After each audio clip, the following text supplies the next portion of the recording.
Pakeliamų lovų privalumas ne tik tai, kad jos pakeliamos ir nuleidžiamos vienu rankos judesiu, bet ir tai, kad jos gaminamos kiekvienam užsakovui individualiai, tad galima pasirinkti norimas medžiagas, matmenis ar spalvas bei pritaikyti prie jų kitų baldų.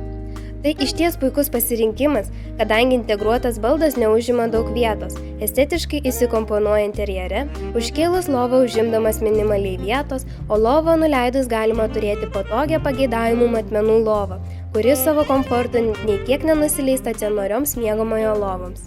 Jeigu tai yra vaikų kambarys, tai dažniausiai yra pasirinkamas modelis su viengulė lova arba horizontalė arba vertikalė. Prie jos dažniausiai statomos spintelės, staliukai ir taip toliau, kad vaikai turėtų kur daryti pamokas arba sudėti daiktų.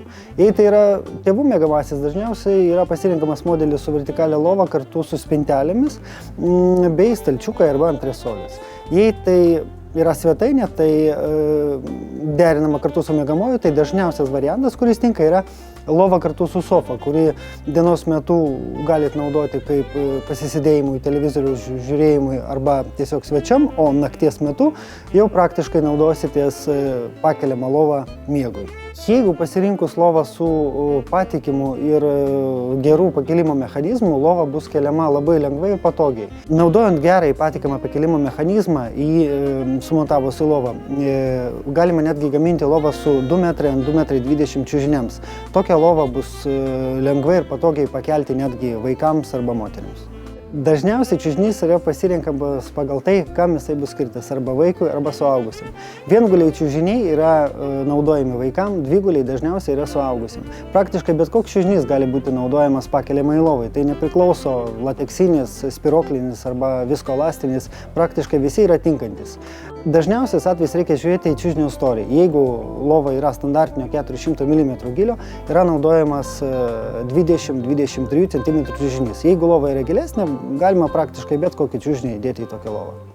Dažniausiai prie pakeliamų lovų, priklausomai nuo to, kur jos yra įmontuotas, yra statomos įvairios spintelės, antresolės, staliukai ir taip toliau. Vaikams, jeigu tai yra vaikų miegamasis, dažniausiai pasirinkamas yra modelis su antresolė arba su staliuku šalia lovos, todėl vaikai gali susidėti savo daiktų, žaislų virš pakeliamos lovos, o šone esantis staliukas bus panaudotas kaip atlikti namų darbam po pamokų. Tėvų miegamajam dažniausias variantas pasirinkamas yra šoninė spintelė arba naktinė spintelė ir antresolės. Ant šoninės spintelės, aišku, galėsit sudėti knygų arba tiesiog pasidėti žadintuvą. Jeigu modelis yra pasirinkamas į svetainę, tai dažniausias pakeliama lova yra su sofa.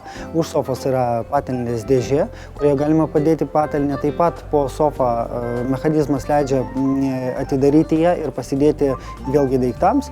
Virš sofos dažniausiai pasirinkamas variantas yra tiesiog atviros lentynos arba šone atviros lentynos, kas neužgožia viso kambario erdvės. Pasirenkant transformuojamus baldus, turėtumėte atkreipti dėmesį į jų mechanizmų funkcionalumą. Ar patogu ir lengva juos transformuoti, kad baldas tarnautų ilgai, rinkitės tik patikrintus mechanizmus. Gaminant lovą su patikimu pakėlimo mechanizmu, baldas yra iš tikrųjų saugus. Netgi vaikai arba moteris gali lengvai ir patogiai jį pakelti arba nuleisti. Baldo mechanizme yra sumontuota apsaugos sistema, kuri neleidžia savaiminiam lovos atidarimui.